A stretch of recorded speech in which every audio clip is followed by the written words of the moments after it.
بسم الله الرحمن الرحيم.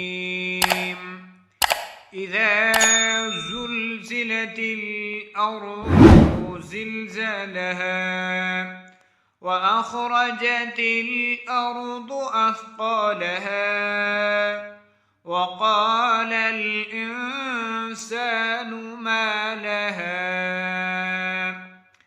يومئذ تحدث أخبارها بأن ربك أوحى لها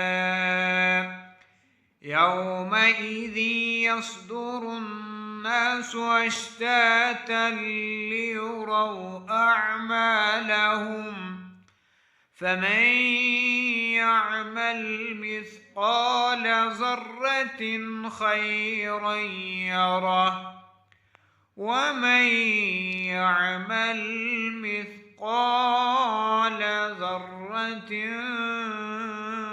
شرا يره.